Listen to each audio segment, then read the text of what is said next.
Hello and welcome back to my channel, and welcome back to the final instalment, I can't believe it's final, in the honest reality of moving to Australia in your late 20s. I'm Heidi and I moved to Australia 6 months ago now, which is absolutely crazy to say. I moved in September 2024 and it is now currently nearly March 2025 and I've got so much tea to spill. So grab a cuppa, grab a drink, a snack. I've actually been so excited to film this video because I've just got so much to spill and so much knowledge to impart. If you're thinking of making the move, if you're just interested in what it's like to make the move to Australia, then buckle in. We are going to go through a lot. We're basically going to go through expectations versus reality. So what I expected versus what actually happened. I've got 2 other videos in this series. If you look back, I filmed one at my 1 month mark, I filmed one at my 2 month mark, and they are based on learnings and reflections on those times. But now I've been here 6 months, I think we are all good to share some expectations versus what actually happened. And just giving you a little disclaimer, some of the expectations versus what actually happened are quite big. So before we get into it, let's just give you a little bit of context if you don't know who I am. So obviously I'm Heidi, I am 28 and I made the move to Australia with my Australian boyfriend who was living in the UK for 5 years beforehand. We decided to make the move just to try out the Australian lifestyle, give it a go, and yeah, we've made the decision to move back home after 6 months, which I'll get into a little bit in another video if you want to check out the rest of my channel on why we've made the decision to move home. And now let's spill some tea and tell you everything that I know from living here 6 months, which I know doesn't sound like a really long amount of time, but I feel like I've learned so much in that amount of time. And also it kind of goes without saying, this is my experience. I've met people that have had similar experiences.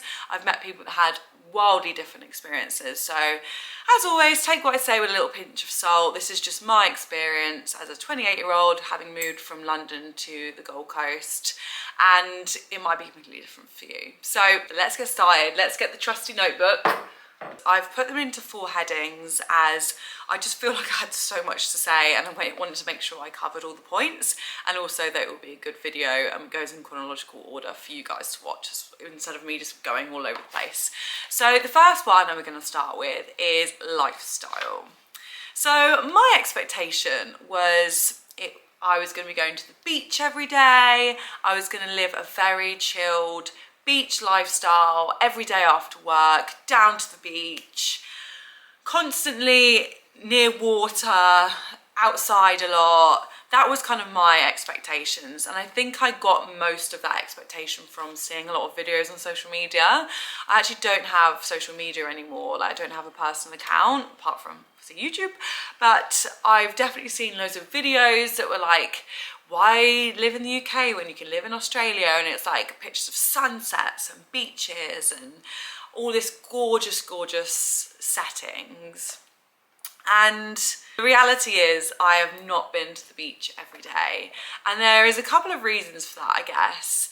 One, when you're here on a working holiday visa, you are normally on a casual employment, and I'll go into job a little bit later, but you do have to work quite a lot to be able to afford life. So I probably don't have as much time as I thought I was going to have. And I think because we live so close to the beach, which I know I'm super, super lucky to have lived here and live so close to the beach and wake up and look at the ocean. But I think I maybe took it for granted a little bit, and it just wasn't part of my routine. There was certain days that, like on a Friday afternoon, I was like, oh my gosh, we live so close to the beach. Let's just go for a little run in the sea, make the most of this lifestyle.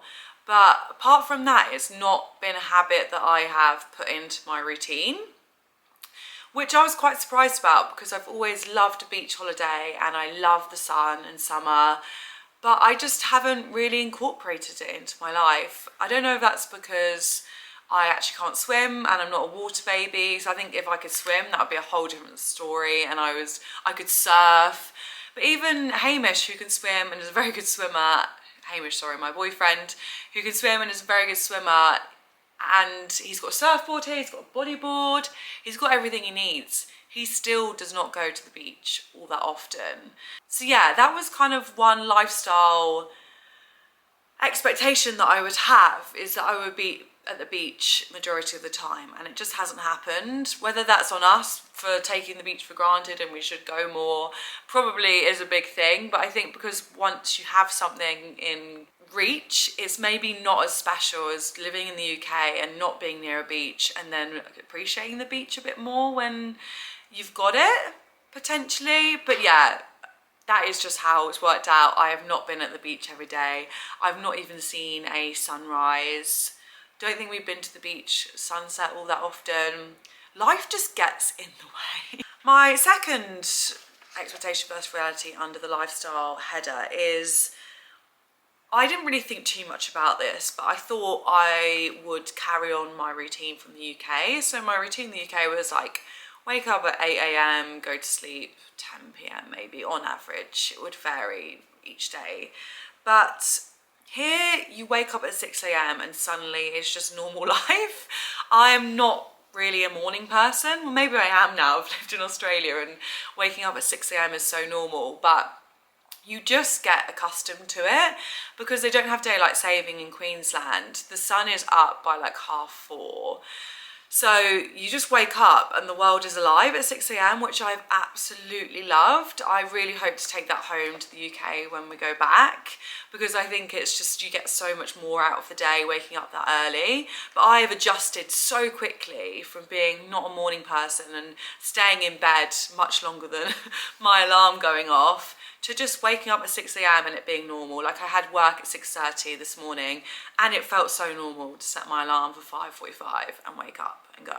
So I've really loved that part, and it's probably not an expectation that I had massively in terms of, like, I didn't think, oh, I'll have to wake up at 8 AM, but it is just something I've just come accustomed to, which has really surprised me. So reality is, the wake up time and the go to bed time is definitely shifted living in Queensland. So wake up at 6 AM, we're in bed by about 8:30, 9, which isn't the case for everyone. I know people I work with, they still go to bed at 11 PM or maybe a more UK time in my head. But yeah, we just get up really early and go to sleep a little bit earlier. Another expectation is that I would have lots of friends. And this is entirely on me to make happen. It doesn't just happen. And I put a lot of effort in the beginning when we first got here to make loads of friends. I went on Bumble. I put myself out there in terms of like attending run clubs. And I definitely had a few friends and a few people that I met up with and had a nice time with. But it has just kind of faded away, those friendships. So I don't actually, in reality, have loads and loads of friends here, and it has been maybe harder to make them, but I think it's based on, I made all these friendships and had so much enthusiasm at the start of landing in Australia, and then you get to Christmas time, because I arrived in September, and you just have to work so much, especially in hospitality. Christmas is the busiest time, so I was working like really long hours and doing 3 jobs as well, so I didn't really have much time or prioritize friendships. And then we decided to go home kind of in the last couple of months, so I haven't put tons of time into meeting new people. So probably one on me, but just an expectation that I would have loads of friends and it would come really easy, but it hasn't, and those friendships have waned. Like, I've reached out to people to meet up and just never had a reply. So it can be maybe a little bit flaky in terms of the friend front, but that is, again, just my experience. Then the last one on lifestyle is obviously weather. Of course, there is a Brit talking about weather, but the weather in Australia is amazing. I think my expectation it would be sunny every day, and that's not happened. I think as a Brit, we come to Australia with the expectation that it never rains or it's never bad weather. And as soon as I got here in September, the weather was pretty up and down. Like, there'd be some sun, but a lot of rain and a lot of cloud, and my expectation just really wasn't being met. Since January's hit, the weather has just been stunning every week. It's been exactly what I expected, but those couple of months leading up to Christmas was really up and down, which I now have learned about Queensland, so I know why that is the case, but I didn't know that before, and probably on me because I didn't do much research. But yeah, just expect up and down weather if you're moving to Queensland, because it does go up and down. It's a tropical climate, so just one to get your head around, I guess. It's completely different in Sydney and Melbourne and other major cities and other states, so do some research if you are thinking of moving, and maybe not assume that it's sunny 100% of the time like I naively thought. Okay, moving on to the next heading, which is food. So I know a lot of people want to know about like food shops and everyday food, and coming here I thought that food shopping would be cheaper and it would be better quality, because a lot of the fruit and veg is grown in the country, and obviously in the UK a lot of it is imported. So that was my expectation. My reality was quite different actually. So it definitely seems more expensive. So you've got less choice. So here you've got Woolies and Coles, which are the main ones. You have got Aldi, but I actually didn't think that Aldi was any cheaper than Woolies and Coles, whereas back home in the UK it is a lot cheaper, and you've got a lot more choice in the UK. So you've got like the upper range, Waitrose, Marks and Spencer's, middle range like Tesco, cheaper range Asda, Aldi, Lidl. I'm probably forgetting some, but you can kind of choose what food shop you're after. If you're after treating yourself, go to Waitrose or M&S. Not that I ever really did that, but we were definitely on the cheaper range. We got Asda food deliveries, and here it is seemed more expensive. I haven't done a like-for-like comparison or like looked into it. It just feels a lot more expensive here, and you have got less choice. So it's, yeah, Woolies or Coles, and I know there's loads of stuff going on around Woolies and Coles inflating prices, and the fact that they're saying something's an offer and it's like 20 cents cheaper the next week, even though it was more expensive like 2 months ago. There's loads of stuff where people are trying to crack down on supermarket prices, but food shopping definitely more expensive compared to our Asda shop back home. Less options, and the quality hasn't been that great. Like the fruit and veg, some of it is mind-blowing. Like the mangoes here, the watermelon, you've never tasted anything like it. It has exceeded expectations. But simple things like carrots or bananas or apples even have not been better quality than back home, and have not lasted as long as I would expect them to last at home. And maybe that's because it's so hot here and things, just like bananas, for example, we keep them in the fridge, whereas back home you wouldn't really keep them in the fridge to stop them going so brown. But yeah, food quality hasn't been great. Maybe that's my fault. Maybe I've been shopping the wrong places, because they have a lot of fruit and veg markets, so maybe I needed to have gone there, but we've just been buying from supermarkets and been disappointed at how quickly things have like gone off, and we have a lot more food wastage here than we did back in the UK. Next expectation under the kind of food bracket is eating out would be the same. Again, not really one I thought about, but I just thought eating out prices would be similar, because we're both kind of Western countries and we've both got similar economic status. But eating out here is a lot cheaper than the UK. For example, my favourite thing, sushi. If you went to Sabi or somewhere like that in the UK, you would spend like £8 to £10 maybe on sushi. Here you can get a roll from a little sushi place like in a shopping centre for like £2, and it's really good quality sushi. That is one of my favourite things since being here, is the sushi. And even the takeaways, like fast food, you've got GYG here, which is Mexican and really cheap. Like you can get a burrito for maybe like $12, and that's £6. So yeah, eating out is much cheaper and better quality. I would say the food eating out here is much better than the UK / London, which is where we were. The freshness of it, the health, the options, they do brunch here, it's so good. I will so miss Australian brunch. They just do eating out here much better than the UK, and that is something that I wasn't expecting, but the reality has definitely exceeded expectations. And then the last one under food slash drink, I guess, is that the coffee would be okay. I know all the Australians back home are like, wait till you try the coffee, Australian coffee is so good. And I was just like, can it be that good? But it is that good, can confirm. I have had my fair share of bad coffees, but they are just a bit rubbish cafes, or I didn't really have high expectations for those coffees. But some of the coffees here that I've had have been amazing. And I'm not a coffee drinker. I didn't really drink it back in the UK, so I don't know, take my opinion with a bit of a pinch of salt, but now I drink coffee because Australian coffees are so good. They do them very, very well, and I love an iced coffee here. And they do things like iced coffee, which is actually with cream and ice cream, which I still haven't had yet. I need to have that before I go. But yeah, the coffee scene and the coffee is really, really good, as well as the brunch scene. That will definitely exceed your expectations if you are moving to Australia. Okay, next subject is jobs slash boring stuff.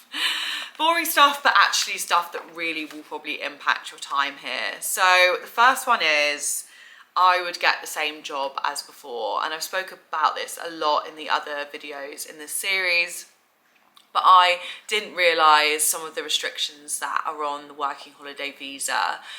All for me, I should have looked more into it. I know that the visa in the UK and Canada, the working holiday visa that people move countries on, is a lot more free and lenient than the Australian one. So I kind of just thought I could move countries and just get whatever job that I wanted to.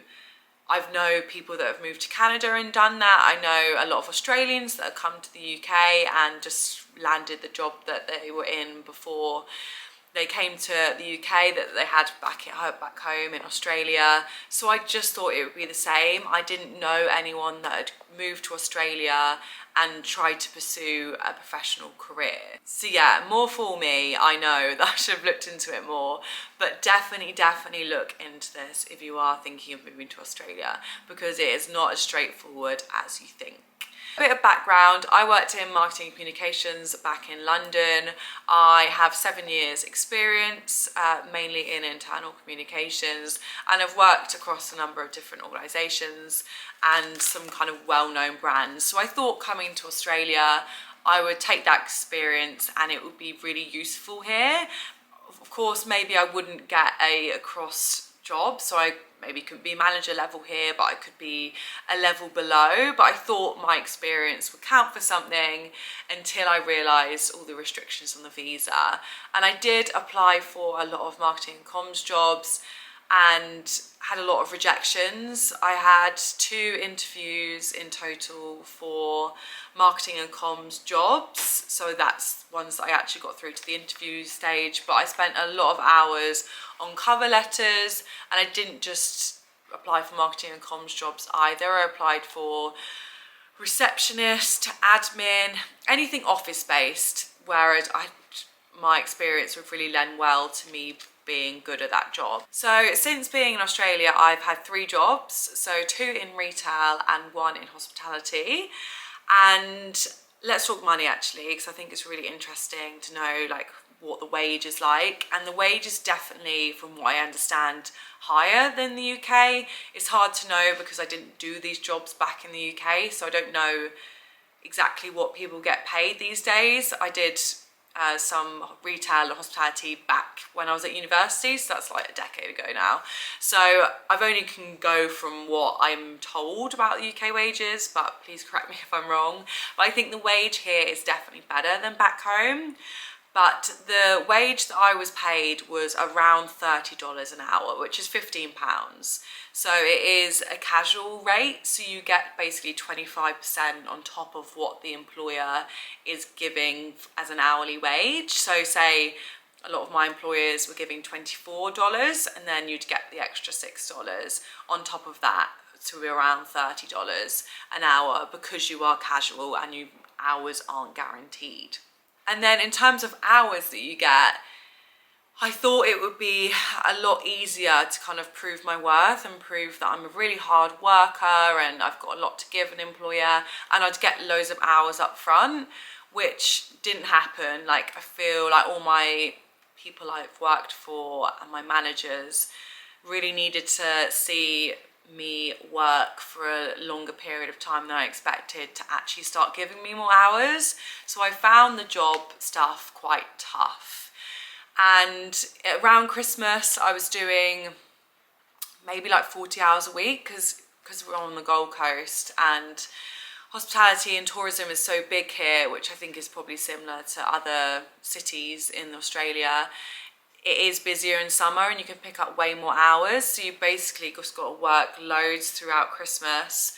And then during winter, which is now, well, not nearly now, it definitely feels like it's going into that because of how many little hours that I'm getting. Your hours definitely do get cut. So it's kind of a work really hard in the summer, save up, and then expect for your hours to get cut in winter. So in peak season around Christmas time, I was getting maybe like $1,000 a week, which is £500 equivalent in the UK. And then some of my weekly wages, which is about now when I'm doing about 20 hours at most, I'm getting shifts cancelled and things moved around, I'm getting around $600 a week, which is £300. So it's hard to say in terms of compared to my UK lifestyle because rent was more expensive in London and we were doing way more things, but obviously I was getting a bigger salary. Here my salary is smaller, but there is less expenditure and less things I'm spending my money on. So it's really hard to compare the two, but I think just be prepared to take a bit of a pay cut if you were working in more of a corporate job back in the UK. You probably will have to work in hospitality when you get here, or any kind of tourism hospitality job. Definitely if you're moving to the Gold Coast, probably is different in the city. I know I've spoken to a lot of people on the Gold Coast that work in hospitality and are now struggling a little bit in terms of getting hours and affording things because we're going into off-peak season. So bear that in mind as well, that you'll probably work loads during peak and then maybe a bit less in off-peak, and you have to probably find another job. Everyone that I know here, actually not everyone, but I'd say 90% of people here have more than one job, that are here on a working holiday visa.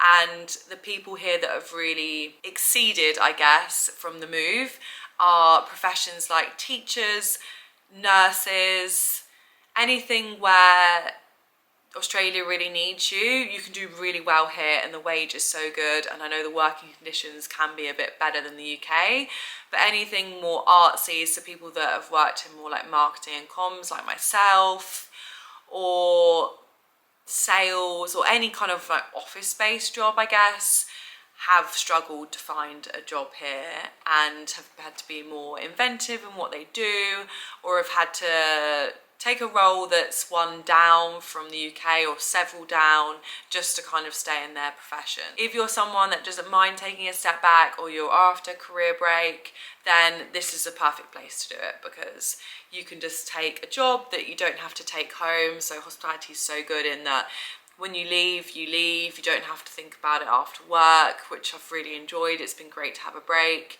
So yeah, if you're looking for that, then definitely you'll be happy here and you'll really enjoy it. Whereas I myself wasn't prepared to take a career break, or maybe didn't realise that I wasn't prepared to take a career break. So that's been something I've struggled with, and the reality has been a lot harder than expectation. And then the other thing in job/boring stuff is, because of the relationship that Australia and the UK has, I thought everything would be quite easy, as well as the fact that English is my first language and I've done a lot of the things in England that I think you would have to do here. So things like tax, etc. I thought that would be very similar here, but it does seem like things are harder here, and I don't know if that's just because I don't know the systems, and actually Australians know the systems, so it's really not that hard. But things like getting Medicare, so I applied to get Medicare when I first got here. I got an email back a couple of days later saying that my tenancy agreement that I'd shown to say that I'd lived in England for the last year wasn't valid, or like didn't have my name on, even though it did. So I went back and I resubmitted it, and then I never heard back. My application just was, I don't know what happened to it. It got lost in the post or something. But I never got Medicare since being here, and then even having to sign up to health insurance, that's a whole minefield that I wasn't used to, because we are so blessed in the UK. I know it has its faults, but to have the NHS, whereas here just getting medical care or expertise is a lot harder, and they do seem to put blockers in place so you can't get Medicare, or you can't access things that other Australian citizens find it really easy to access, which makes complete sense. I know, like, you've got to obviously protect your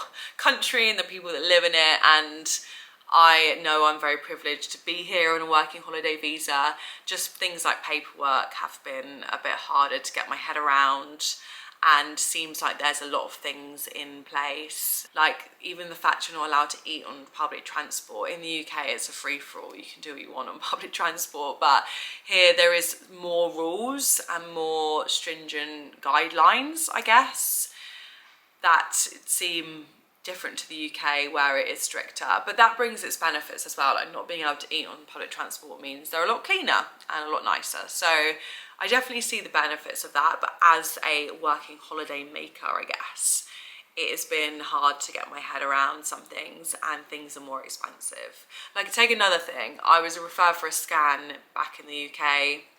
It wasn't for anything urgent, thank God, so I'm just going to do that when I get back. But I looked at having the scan here, and it was $1,200, which is a lot of money, or maybe $2,000, and it was £1,000. I can't remember, but just little things like that. We do take the NHS for granted, in the fact that I was offered a free scan at a hospital, wouldn't have to think twice about it, get a letter in the post telling me where to be when, whereas here I had to figure out which doctors I would go to, and that's a whole minefield in itself, because it's not really done on location, and you have to pay for a new patient fee and things like that. So yeah, there is just more paperwork and red tape, I guess. Okay, we're on to the last one, I promise. And the last one is people. So again, I didn't really think too much into this in terms of like what people would be like, but having come from London, I was used to a lot of miserable people and people not being that helpful. But here, the people are so lovely, and that is really worth me including, because they have definitely welcomed me with open arms, and everyone is just really helpful here. I don't know if it's because the sunshine makes everyone happier, or living by the beach makes everyone more positive, but I've definitely found from landing in this country, people have been so nice, genuinely helpful, genuinely happy. And working in hospitality can be tough, but most people that I've come across are, yeah, really happy. So really enjoyed that part of Australia. I was also expecting people to be quite cliquey in friendship groups, and I've not really found that, which is really good. Yeah, I don't know if this is something that maybe I just had in my head, but I thought that maybe people will be quite cliquey and quite cold towards me, and there have been a few that I've met in my travels, but mostly people have been so warm and approachable and really, really nice. So thank you, Australia, and all the lovely people in it, for being so welcoming and making me feel so home here. I think that draws us to a close, and I have covered everything that I want to cover in this trusty notebook that you might not see again, seeing as this series is coming to an end. Also, shout out my gorgeous friend Thea for buying me this notebook, because it's got all of my Australian thoughts in it, and she bought it just before I left. So yeah, big thank you to you. So this is it. Thank you so much for following along this series, if you have done. If you want to see any of my other videos, please check them out. I think I'm a lot more happy and positive and smiley than my first video that I put up when it was 1 month in. I guess just to sum up my move and my whole experience, it has been a lot harder than I ever expected, but a lot more rewarding than I ever expected. I have changed so much as a person. I've grown in ways that I did not even realise I needed to grow. Australia has been amazing, and I will look back with really fond memories for sure. And I'm just so grateful to have had the experience. So my piece of advice, I guess, if you got to this far in this video, is if you're thinking of doing the move, do it. You won't regret it. It might be harder and things might not have been how you expected, but overall it is such a great move to do. If you're thinking of moving to another country, not even Australia, then it all applies to you too. Do it, you won't regret it. You'll regret not doing it more than you'll regret doing it. And I've had the best time.